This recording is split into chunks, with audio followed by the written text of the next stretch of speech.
Já Ele começou, só professora. dá... Ok. Bom dia, pessoal. Desculpa o atraso aí de 21 minutos. A gente começou no meio de uma conversa aqui, é porque eu não avisei que a gente já tinha começado a transmissão. Eu vou pedir para vocês falarem no YouTube se vocês estão nos ouvindo bem. Aí, enquanto isso, eu vou fazer a apresentação de quem está aqui na sala. Primeiro pelos professores, né? A professora Noemi, creio que quem já assistiu os outros 2 dias de evento já sabe quem ela é. Ela é a coordenadora do projeto Vigicam, também foi responsável pela ideia do seminário, a criação do seminário, desse terceiro seminário.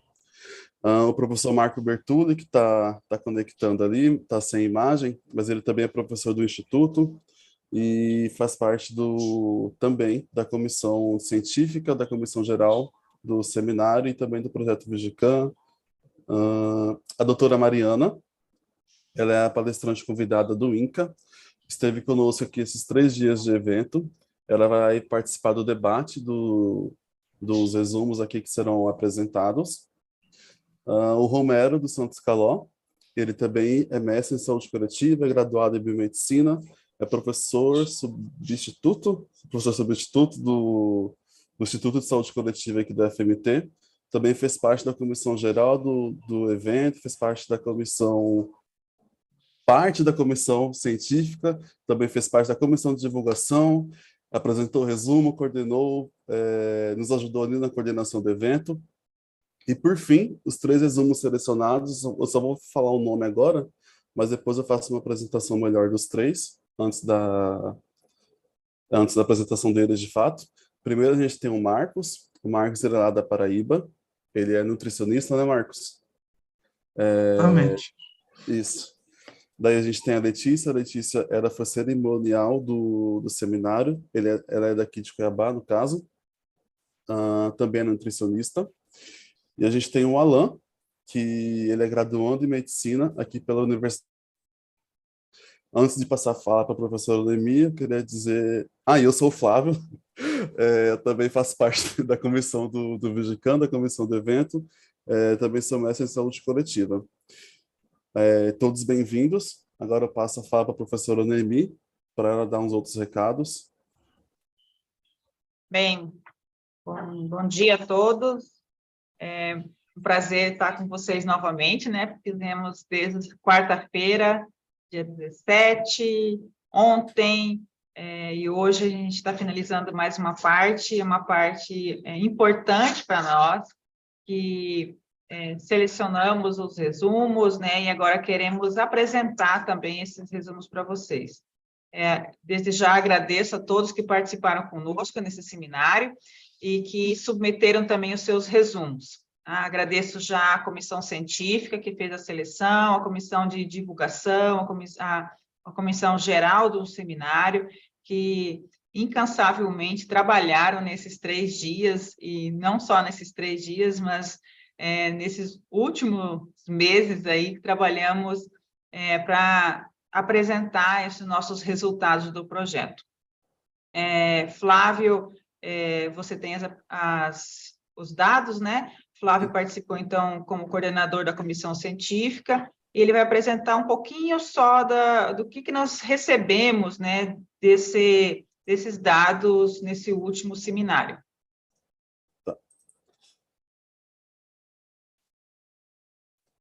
Será bem breve essa apresentação, só para vocês terem uma ideia de como foi. Tá aparecendo, né, professora? Acho que tá. Ok, tá aparecendo. Tá. Então, assim, nesse período, acho que foi um pouco menos de 2 meses, a gente teve 83 resumos submetidos e 64 resumos foram aprovados. Da comissão que fez parte da avaliação desses resumos, foram 9 professores e 4 mestres, ou seja, um total de 13 pessoas participaram da avaliação dos resumos. Em relação à modalidade, que foram resumos de estudos originais, revisão da literatura e relato de experiência, esses 2 últimos, inclusive, foi uma demanda que a gente teve depois do segundo seminário, porque no segundo seminário a gente só aceitou estudos originais. Daí, um dos comentários, um não, né? os comentários que mais tiveram era abrir espaço para relato de experiência e revisão da literatura.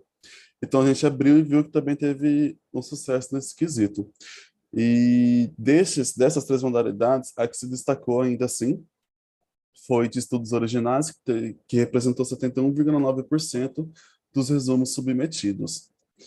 Em relação à área temática, foram 76,6% de epidemiologia e 15,6% de ciências sociais e humanas em saúde. E, por fim, alguns dos cânceres, né, que foram... Ixi, ficou bem pequeno, deixa eu aumentar aqui.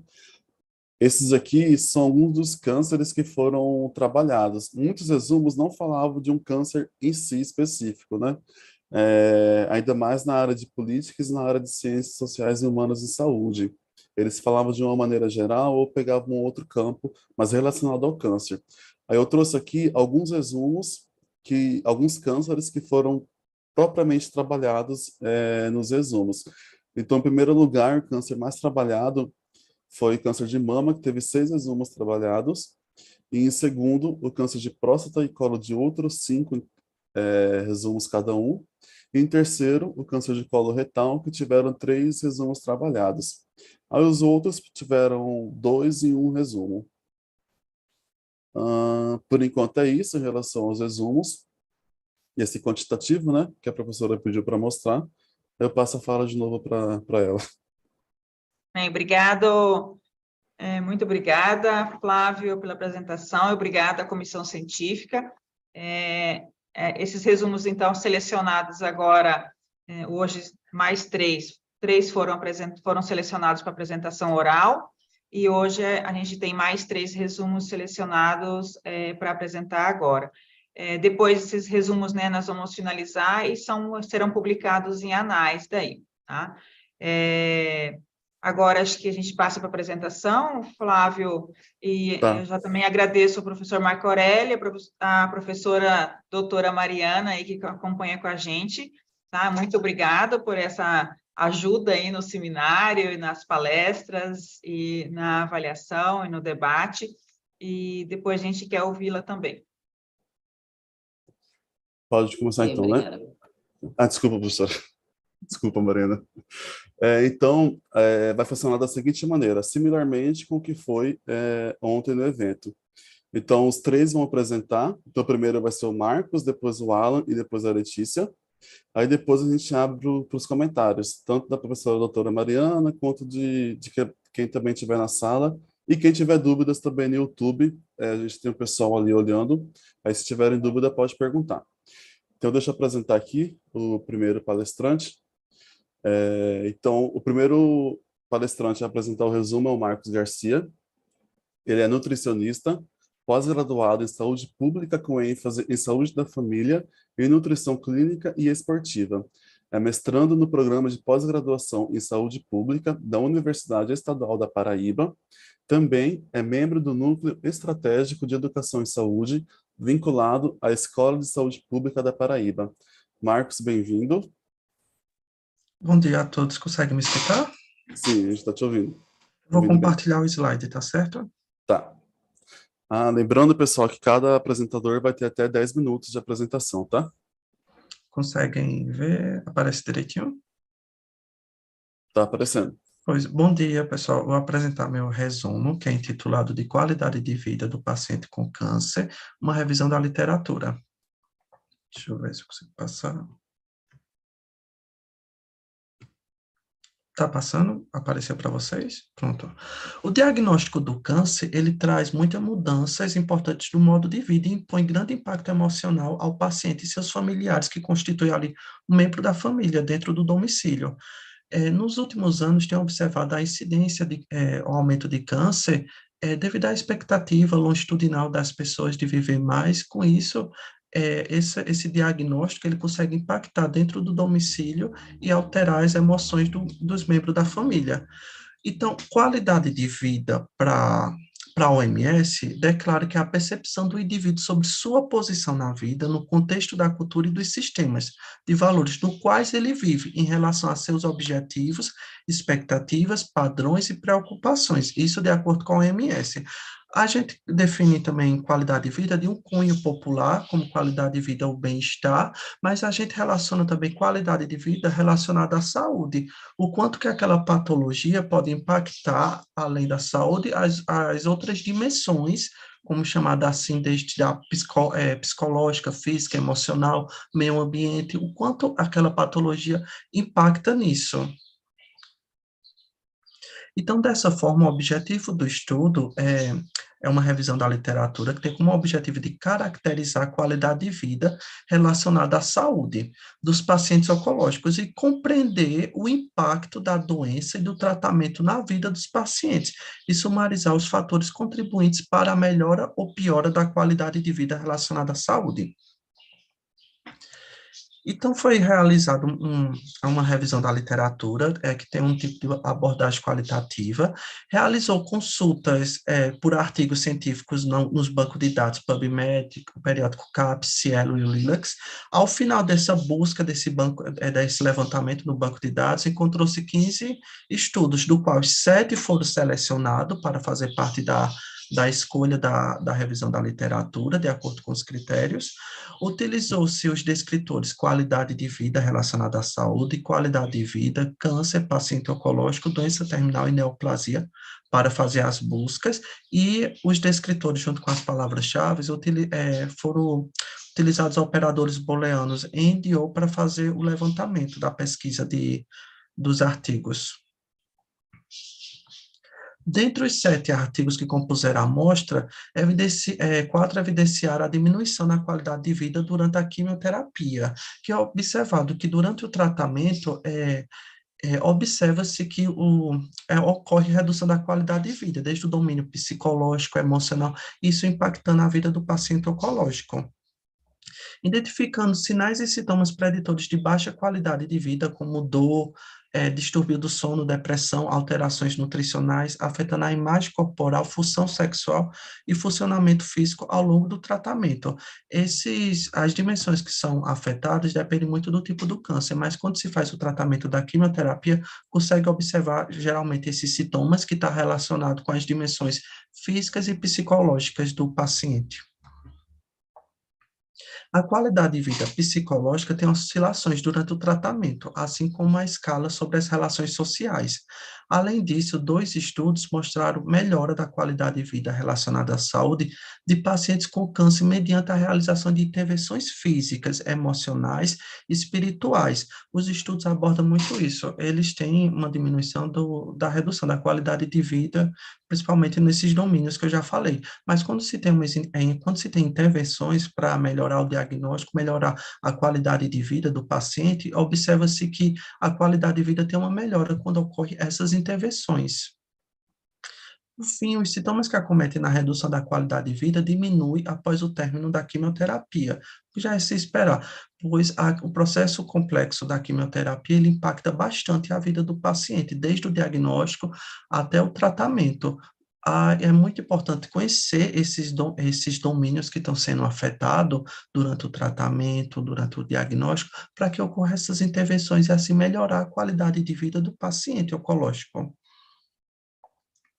Então, dessa forma, a qualidade de vida relacionada à saúde de pacientes com câncer é afetada negativamente pelo tratamento quimioterápico nas diversas dimensões, física, psicológica, social, meio ambiental, mas quando ocorrem intervenções, ela consegue-se ter uma melhora dessa qualidade de vida durante o tratamento, mas após o fim da quimioterapia já observa-se melhora da qualidade de vida. E as referências.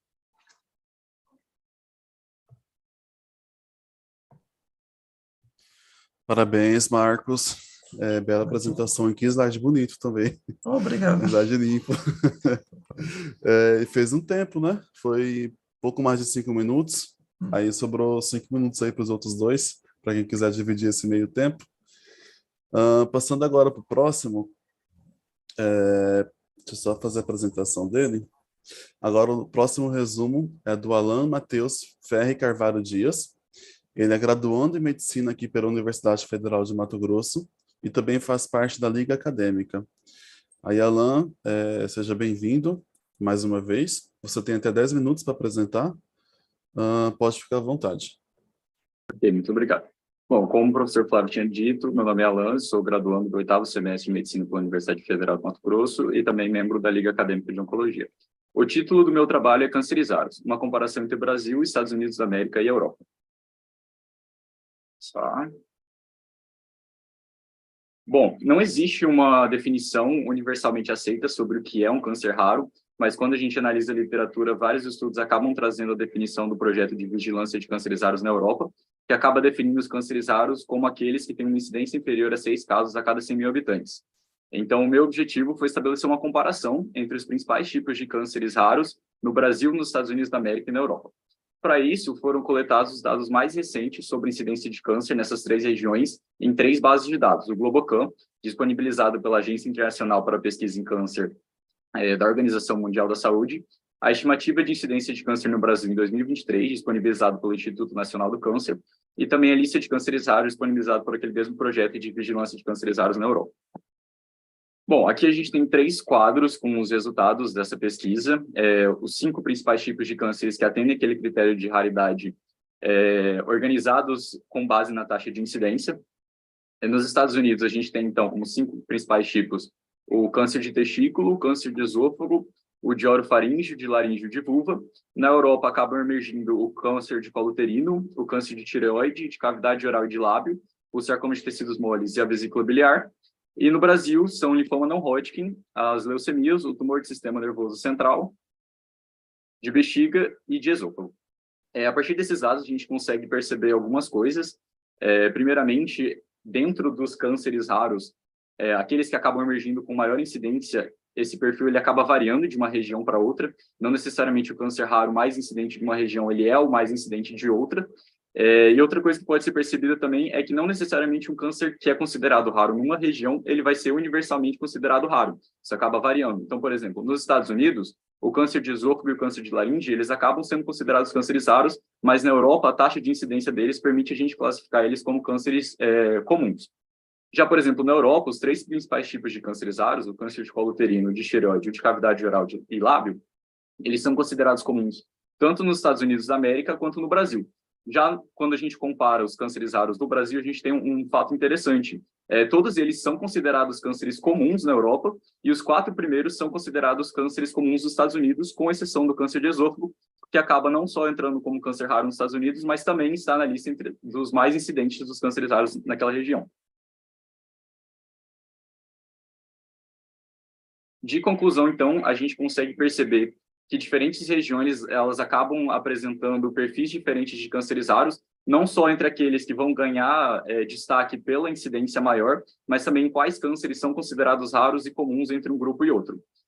Além disso, dos cânceres raros com maior incidência no Brasil, todos eles são considerados comuns na Europa e a maior parte é considerado comum nos Estados Unidos. É possível que essas diferenças nas taxas de incidência elas não reflitam necessariamente incidências diferentes nessas populações. Pode ser que essas diferenças possam ser atribuídas a diferentes estratégias e políticas de rastreamento e de diagnóstico. Então, algumas regiões podem acabar tendo esses cânceres raros com menor incidência em decorrência de uma subdiagnosticação, mas também podem ser resultado de diferentes estratégias de prevenção e também de fatores intrínsecos à população, como hábitos culturais que acabam levando essas populações a terem maior ou menor exposição a fatores oncogênicos, ou até mesmo predisposição genética desses indivíduos. Muito obrigado pela atenção. Muito obrigado, Alan. Excelente apresentação também. Agora a gente vai passar para a terceira, é a Letícia. Deixa eu só apresentar aqui a Letícia para quem ainda não conhece. A Letícia Helena Ferreira Montenegro é nutricionista graduada pela Universidade Federal de Mato Grosso, é pós-graduada em nutrição hospitalar, pesquisadora associada do projeto de extensão e pesquisa Vigilância do Câncer e seus fatores associados, Registro de Base Populacional e Hospitalar, o VIGICAM, que faz parte do Instituto de Saúde Coletiva aqui da FMT. Também é coordenadora da plataforma de pesquisa clínica Lavi. É Lavi, né, Letícia? E atua em consultório... É Lavi, né? Tá. Isso. E atua em consultório particular com atendimento a pacientes oncológicos. Letícia, bem-vinda. Aí, assim como os outros, também você tem 10 minutos, até 10 minutos de apresentação. Pode ficar à vontade. Perfeito, muito obrigada. Bom dia, pessoal. Então, meu trabalho ele é intitulado Mesotelioma maligno de pleura e sua associação com a exposição ao amianto, um relato de caso raro. Como autora, eu, Letícia Helena Ferreira Montenegro, professora Márcia Leopoldina Montanari Corrêa e a professora Noemi Dreyer Galvão, na área temática epidemiologia e resumo estudos originais. Então, o objetivo desse estudo é descrever um caso raro de mesotelioma maligno de pleura e sua associação com a exposição ao amianto, né? E os dados utilizados foram os dados do projeto de pesquisa Vigilância do Câncer e seus fatores associados, registro de base populacional hospitalar, realizado em Mato Grosso. Esses dados são dados primários que foram coletados por meio de entrevistas individuais e análises de prontuário.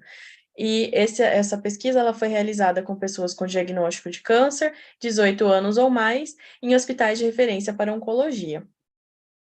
Bom, dentre todos essa coleta de dados feita, foi separado um caso, na verdade foi achado um caso, né, de mesotelioma, e esse caso é de um paciente do sexo masculino, pardo, natural do estado de São Paulo, que na data foi entrevistado em 2019 e tinha 66 anos nessa época. Relatou morar no estado de Mato Grosso há mais de 14 anos, mesmo sendo natural do estado de São Paulo. No momento da entrevista, esse paciente estava desempregado, porém, ele trabalhou anteriormente como pedreiro, empregado no setor público por 12 anos, e relatou a exposição por amianto por 30 anos, durante 8 horas por dia em ocupações anteriores. Então, a gente percebe que esse paciente teve uma exposição ao amianto por muito tempo. Então, ele estava diagnosticado em prontuário com câncer de pulmão, sem mais informações e sem data de diagnóstico nesse prontuário. E os tratamentos indicados dentro desse prontuário era quimioterapia, radioterapia e cuidados paliativos devido a uma metástase nos linfonodos. Então, o mesotelioma maligno de pleura é uma neoplasia com taxa de sobrevida de 12 a 36 meses, então é um câncer bem agressivo. Sua associação com a exposição do amianto é comprovada, porém, com período de latência desse tumor que ultrapassa 30 anos, o diagnóstico é bem raro. Então, esse projeto, ele beneficiou, né, esse achado, justamente porque ele, dentro da sua entrevista, tinha essa questão de ocupações anteriores, então, era indagado isso ao paciente, e isso foi extremamente importante. E esse tipo de informação oculta, né, dificulta a realização desse tipo de relato, justamente porque não se sabe e não se consegue fazer a associação da ocupação anterior do paciente. Então, a gente conclui que os dados de que o paciente atuou com amianto e o tempo também de exposição são imprescindíveis para a associação do tumor com a ocupação, né, informação normalmente não coletada em prontuário. E os estudos como esse colaboram com a literatura e incentivam o avanço de políticas públicas sobre a exposição do amianto, principalmente por trabalhadores, inclusive discutido ontem em nosso evento, né? O Brasil é um dos principais produtores e exportadores de amianto, mas possui baixa taxa de incidência de mesotelioma pleural maligno, possivelmente causada pela falta de diagnóstico adequado. E é isso, obrigada. Parabéns, Letícia, pela apresentação. Todos fizeram abaixo de 10 minutos, inclusive menos de 5 minutos praticamente, a apresentação, o que fez sobrar muito tempo aí para a gente. Quero reiterar, então, os parabéns para os três. Daí eu vou passar agora a fala para a professora Noemi, para ela coordenar essa parte do debate. Ok. Obrigado, parabéns, Marcos, parabéns, Alan, parabéns, Letícia, fico feliz aí, Letícia, que foi nossa estagiária, né, do projeto, estagiou no projeto, né, trabalhou no projeto, ajudou na coleta de dados, Alan, ligante da oncologia, foi um prazer estar. A gente conversou um pouquinho, né, sobre isso, sobre o que fazer de resumo. Parabéns aí pelo seu resumo. Marcos, também brilhante a sua apresentação. Esses estudos, né, de revisão são importantes, são evidências para ao pessoal do serviço, né, quanto à qualidade de vida do nosso paciente. Agora, eu passo a palavra para a doutora Mariana fazer os seus comentários, debates e perguntas, né, sobre esses 3 trabalhos que nós selecionamos. Bom dia a todos, obrigada, professora Noemi, agradeço mais uma vez o convite, né, de estar participando aqui desse seminário, que tem sido realmente maravilhoso, com várias apresentações interessantíssimas, vários convidados, eu também tenho aprendido muito, e realmente só tenho a parabenizar. Parabéns aos 3 palestrantes também, todos os assuntos abordados são muito interessantes, né? Então, vamos começar aqui na questão com o Marcos, né? Na ordem aqui. Parabéns, Isso. Marcos, por essa revisão, tá? Sobre qualidade de vida, né? A gente sabe que isso é fundamental, realmente.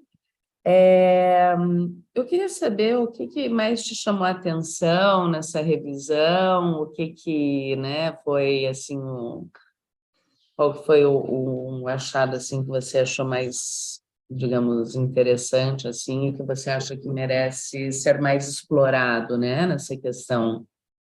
Assim, porque qualidade de vida engloba muitas áreas, muitos Sim, domínios, engloba muita coisa, e às vezes é muito subjetivo, porque depende muito de qualidade de vida para cada pessoa, mas quando se relaciona a qualidade de vida relacionada à saúde, a gente quer o bem-estar, o conforto daquele paciente diante da patologia que ele apresenta. E eu via muitas intervenções com medicamentos, quando o paciente sente muitas dores e afeta o domínio físico, as intervenções com medicamento, intervenções com prótese também, dependendo da localização do câncer, pode afetar a necessidade do uso da prótese. Então, as intervenções é muito importante para o paciente oncológico para ter uma melhora da qualidade de vida dele. E cabe à equipe de saúde compreender, estar fazendo o diagnóstico, estar vendo o que está afetando a qualidade de vida desse paciente, para englobar o paciente como um todo, da forma integral, e que ele tenha a melhor qualidade de vida. obrigada. Um outro comentário que também gostaria de fazer, né, eu que já fui cuidadora de paciente com câncer, né, que realmente o câncer, né, ele é uma doença que ele afeta não só a qualidade de vida do paciente, mas da família inteira, né? Sim. A gente tem, enfim, todo um sistema ali que está, né, Desde o numa... diagnóstico até Sim, quando tiver. Está afetando ali não só o paciente, o diagnóstico em si já é muito difícil, mas afeta todos de dentro do domicílio. sim, sim, e de várias maneiras, assim, então, né, a gente tem também tem muitos estudos dos Estados Unidos também, que eu acho que é uma área bem interessante, a questão da toxicidade financeira também do câncer, né, e afeta, inclusive, financeiramente as famílias, né, não só a questão de qualidade de vida, mas, enfim, na hora que você mais precisa, né, de Exatamente. ter um apoio financeiro, você também acaba tendo essa questão financeira também envolvida.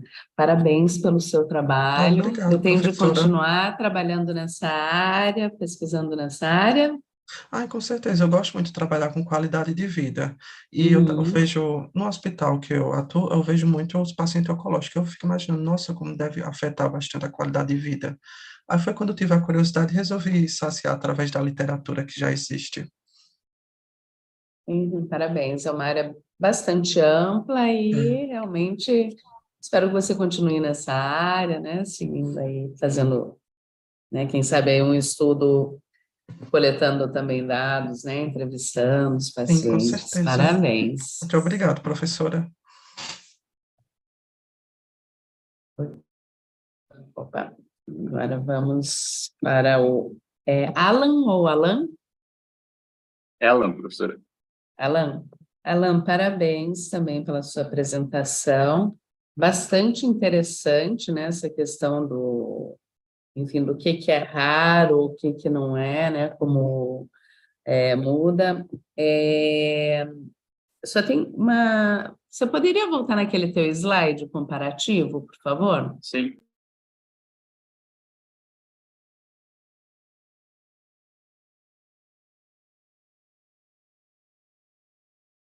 Isso, esse daí.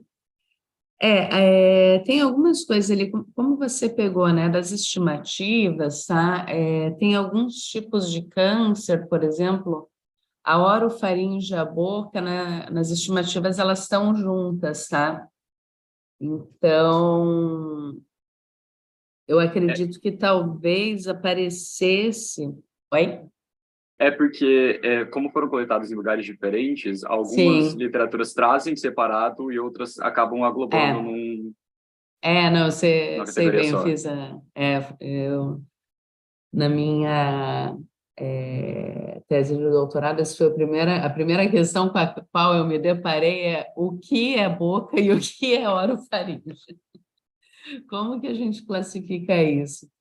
Né, realmente tem uma heterogeneidade bastante grande, né? Então, é um pouquinho complicado comparar esses tipos de câncer. Mas o que mais me chamou a atenção nesse teu slide aí, e que você não chegou a comentar, é o câncer de colo de útero, que na Europa é um câncer raro, né? E no Brasil, ali, quando a gente olha a taxa, a gente Bem digamos, alto. ele é quase o triplo, Sim. né? O dobro dos Estados Unidos, o triplo da Europa, então Nesse caso, realmente... a gente acaba tendo até, não entra tanto aquela questão das medidas de diagnóstico, justamente acaba entrando mais a questão de medidas de prevenção mesmo, acredito eu, né? A questão Sim, da sim. vacinação muito mais Uhum. coberta contra o HPV, que é um dos tipos de cânceres que a vacinação ela é mais simples, por assim dizer, né? A prevenção. Seria, É, não precisa de mudança de hábito de vida, teoricamente, apenas a vacinação já acaba contribuindo para diminuir esses sim, taxas. sim. E além disso, é o único câncer, né, que a gente pode falar hoje em dia em erradicar. É o único câncer que é 100% prevenível, tudo, e realmente a gente vê a situação do Brasil, né, e é uma situação que ainda tem muito, muito, muito a ser feito. E não, a vacinação até que ainda não teve muito tempo de fazer efeito aqui no Brasil, digamos, né? Mas, mesmo assim, né, os exames preventivos, etc., eles detectam lesões pré-cancerosas, né?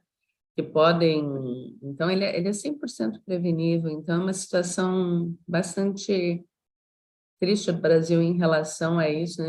Vendo ali na Europa já é considerado um câncer raro, a Austrália, né, já tem praticamente previsão aí de erradicação, se não me engano, eles fizeram uma modelagem para 2032, e essa taxa que você pegou é do Brasil ainda como um todo, porque se pegar da região Sim. norte é muito mais elevada, né? Então, realmente, temos muito ainda a evoluir nessa questão, né? Principalmente atualmente com toda essa questão enfim, né? De questionamento, de vacinação, etc. Então, realmente tem um trabalho enorme a ser feito, né? Em relação à cobertura vacinal, conscientização, Com certeza. porque realmente aquela coisa, né? O que todo mundo sempre sonhou era ter uma vacina contra o câncer, né? Existe. Para um tipo de câncer, pelo menos existe, né? E pode evitar a maioria dos casos. E realmente É uma muito situação triste, né, trabalho, professora? muito trabalho ainda a ser feito no Brasil em relação a isso. Parabéns pelo seu trabalho. E Obrigado. você, né, estudante acadêmico de medicina, pretende seguir pela oncologia ou Então, professora, quais nos são os nossos seus campos de planos? práticas atual, a gente tem muito pouco contato com oncologia clínica. A gente não tem um Uhum. ambulatório específico disso. A gente acaba tendo contato com esses pacientes em outros ambulatórios, como de coloprocto ou de endócrino. Então, eu não tenho muito esse viver no dia a dia da oncologia clínica, mas é uma coisa assim que me interessa. Sim, né, a epidemiologia do câncer também é algo que é muito, enfim, muito interessante de trabalhar. Eu sou suspeita para falar. Realmente a gente tem muito trabalho nisso e parabéns, assim, espero que você continue trabalhando nessa área de epidemiologia do câncer, tá, Alan? Parabéns. Obrigado. E agora vamos para a Letícia. Oi, Letícia, tudo bem? Oi, prof, tudo sim. Então, vamos falar que é bastante interessante, né, esse teu achado aí do mesotelioma. E você levantou um ponto ali, né, sobre a questão, enfim, da ocupação, né, do registro de ocupação no prontuário, né, que é algo que é complicado, assim, né? Eu imagino, né, na grande maioria dos RHC, a hora que vai olhar a ocupação é aposentado, né? Sim, exato. E isso até que não é só algo que acontece no Brasil, tá? Mas mesmo em outros locais também é uma variável bem complicada de ser encontrada no prontuário, porque, enfim, a pessoa que preenche o prontuário, né, já é quando o paciente chega no hospital. Então, é toda uma cadeia de informação, né? Então, teria que já começar por quem abre o prontuário, né, para falar, bom, né, pergunta a Exato. ocupação, né, vamos ver ali o que a pessoa fez antes de se aposentar, qual que foi a ocupação que ela teve durante a maior parte da vida dela, né? Perfeito. É bem isso, você levantou essa questão, assim, e realmente a questão, né, do amianto no Brasil, que embora né, continua se produzindo e tudo, e a vigilância, essa vigilância aí tem que continuar sendo feita, né? Parabéns pelo Sim, seu trabalho. obrigada. E, né, eu já vi aí que você, né, tem uma atuação bastante ampla aí nessa área de câncer. Parabéns. Parabéns Sim, a obrigada, todos. prof. Bem, obrigada, doutora Mariana, pelos seus comentários, e obrigada também pelo Marcos, Letícia e Alain, que responderam. Excelente as respostas, né? Como que vocês foram abordados. Acho que Flávio tem uma pergunta no YouTube. São dois comentários, na verdade. Na verdade, desculpa, é um comentário e uma pergunta. O primeiro comentário é do Maerison, acho que é o professor Maerison. Eu não consegui ver pela foto, mas acho que é ele. Ele comenta o seguinte: na pesquisa em Mato Grosso, o diagnóstico de câncer esteve relacionado com os casos de pessoas com histórico de tentativa de suicídio. O impacto, o impacto psicossocial é mesmo grande. Acho que em relação ao trabalho do Marcos, né? Essa questão de qualidade de vida, acho que foi o comentário. E a outra pergunta, agora, na verdade, uma pergunta, é da Elisana. Ela, acho que é direcionada para o Alan. Enfim, mas quem souber também pode falar. Nos Estados Unidos e na Europa, apresentam algum dado sobre a vacina do HPV? Apresenta algo nos estudos? Eu não averiguei sobre essa questão. Não, né? Essa questão eu posso até comentar um pouco, né? Na Europa, pelo menos, na maioria dos países, não só em relação à vacina, enfim, na Europa também existem movimentos anti-vacina, né? Por questões diferentes, assim, mas também existem, né? Mas na Europa, a questão é que o rastreamento, né, do câncer do colo de útero, ele é organizado, então ele é populacional, né?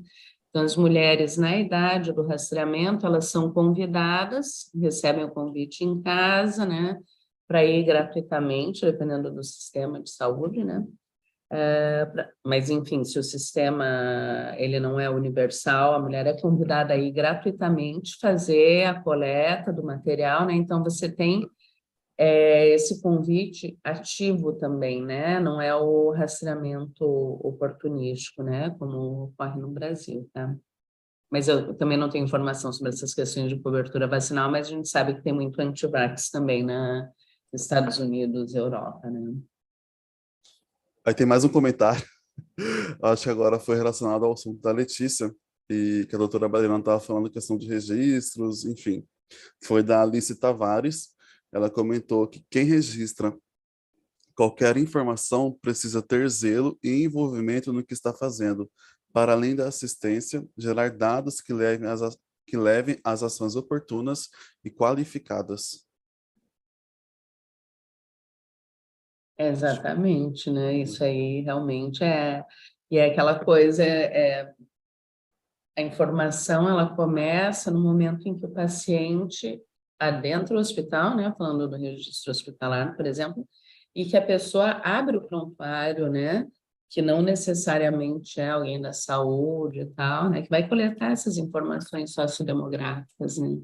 Então, é todo um trabalho a ser feito não só com os registradores, mas com todo o corpo do hospital, não só o corpo clínico, mas todo o corpo administrativo também, né, responsável por essas questões de prontuário, para poder ter um preenchimento, né, completo, assim, dessas informações de forma adequada. Eu gostaria de fazer um comentário também em relação a isso, porque eu fico muito feliz de apresentar esse trabalho justamente por ter participado desde a questão de fazer, né, a entrevista, de fazer o formulário de entrevista com reuniões com a professora Noemi, em aplicar esse formulário com o paciente, depois aplicar o formulário em prontuário. Então, no total, éramos em 6 ou 7 estagiários que coletaram 1.012 prontuários, então a gente viu muita coisa. E desses 1.012, a gente ter, né, digamos assim, exatamente essa experiência de conseguir fazer uma associação com amianto, para a gente é uma questão de muito orgulho, porque a gente sabe que é um dado muito difícil de se coletar. Então, fazer essa causalidade é extremamente complexo. E se a gente não tivesse esse cuidado, como foi comentado no comentário, de fazer essa coleta de dados especificamente onde se abria uma aba não só para amianto, mas também para agrotóxicos, para outras substâncias como formol. É um questionário à parte, né, para a gente conseguir entender essa questão de ocupação, a gente não conseguiria esse dado. Então, a gente pensa até em políticas públicas, quanto mais dado e mais substrato a gente tem, mais fácil a gente manter a política que já existe, né? Porque a gente sabe que a indústria, ela frequentemente vai tentar fazer de formas, né, de tentar derrubar e conseguir um lucro. Então, assim, é importante a gente também pensar nisso, que é como uma proteção para o paciente, não só para o paciente oncológico, mas para pacientes de outras patologias também que estão associadas ao amianto e outras substâncias. Então é isso, eu concordo plenamente com o comentário e acho muito pertinente. Ok, Flávia? Mais No alguém? YouTube no YouTube não apareceu mais nada, só elogios, falando que os temas são bem atuais, pertinentes, no mais agradecendo o seminário mesmo. Ok. Então, acho que nós podemos finalizar essa parte, Flávia. Uhum.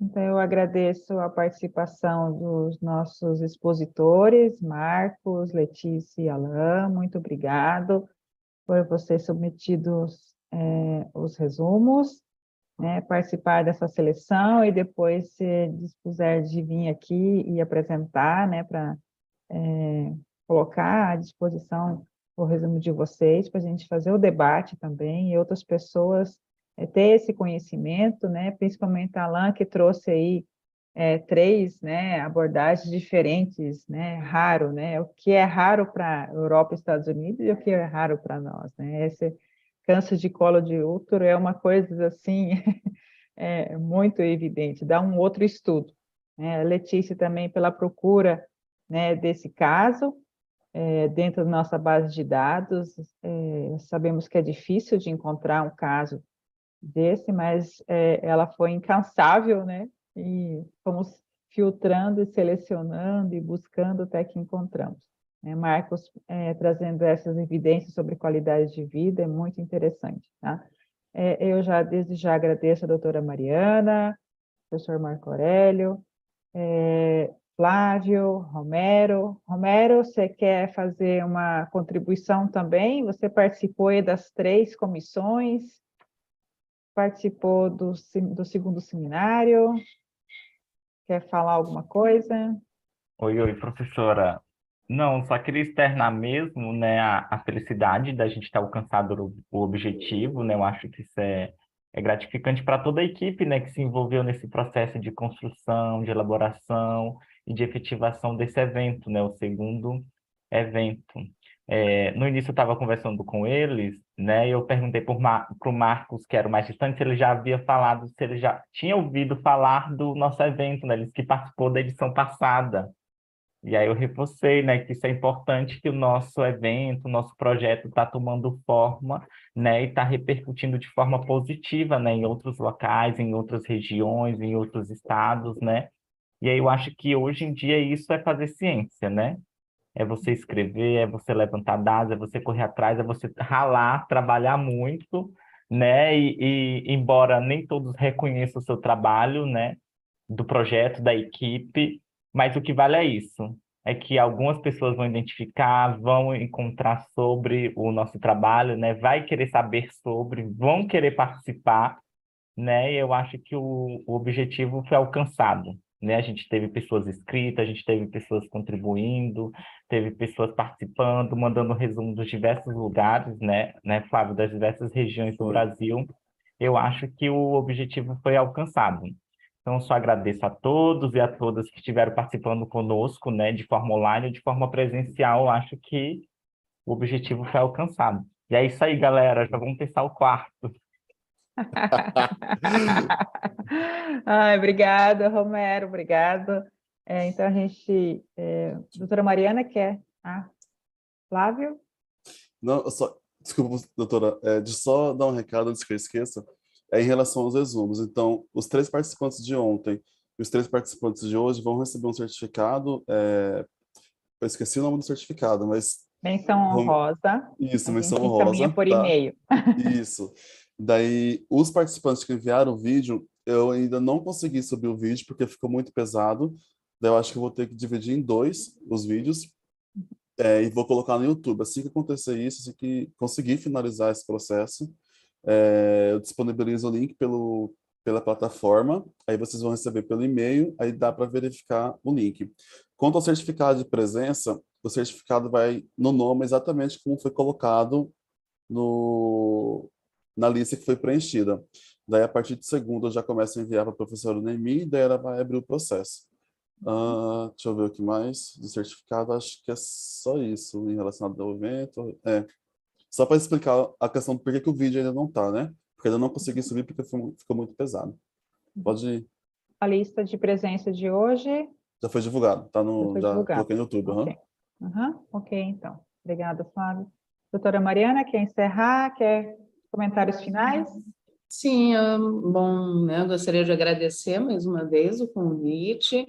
Realmente gostei muito de participar desse seminário e parabenizar toda a comissão organizadora, todos, né, que enviaram os resumos, que trabalharam, né, para que esse seminário acontecesse. Realmente muito importante a gente estar discutindo esses assuntos, né? E parabenizo mais uma vez também pela, né, pela penetração que teve, assim, né, de gente do Brasil inteiro participando, à distância também, e realmente Romero, né, comentando, né, uma coisa também que acho que é importante mencionar é essa questão colaboração. A gente tem que colaborar, né, um com os outros, a gente tem que fazer nossas redes, né, a gente tem que se apoiar e para conseguir fortalecer, né, a nossa ciência cada vez mais, né. Então, parabéns a todos aí pela organização, aos participantes, e muito obrigada pelo convite. Podem contar comigo sempre que quiserem. Obrigada. Obrigada. Flávio, seus comentários finais?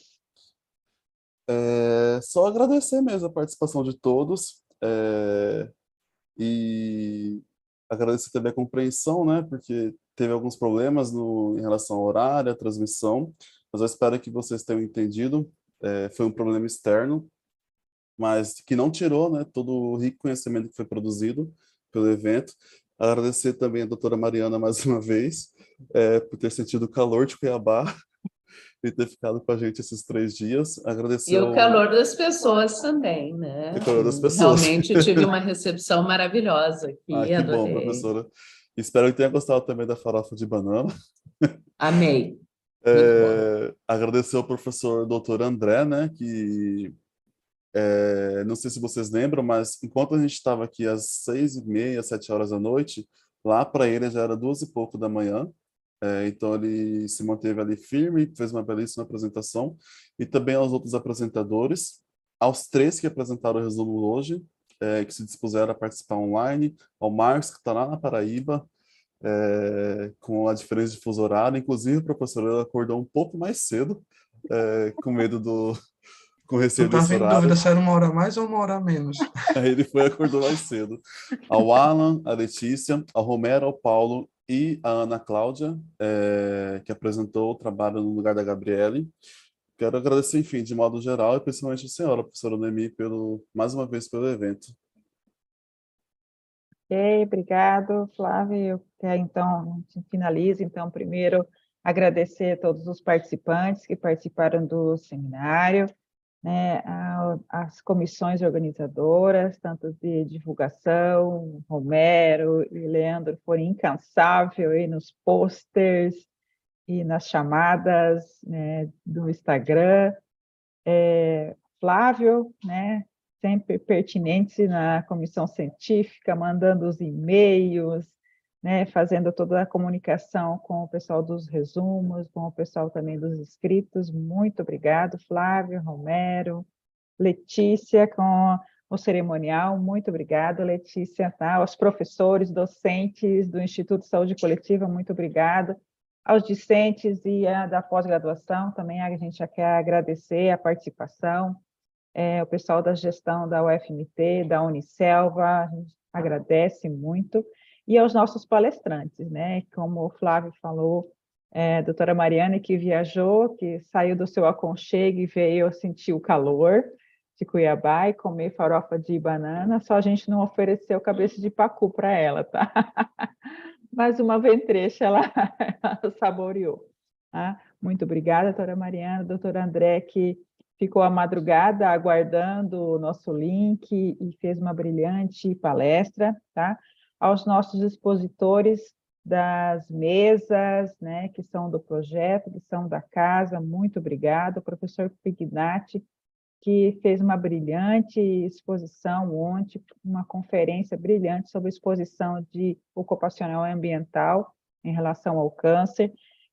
Nós tivemos também no final uma outra conferência, né, que sobre o futuro e presente do câncer, né, em nosso estado.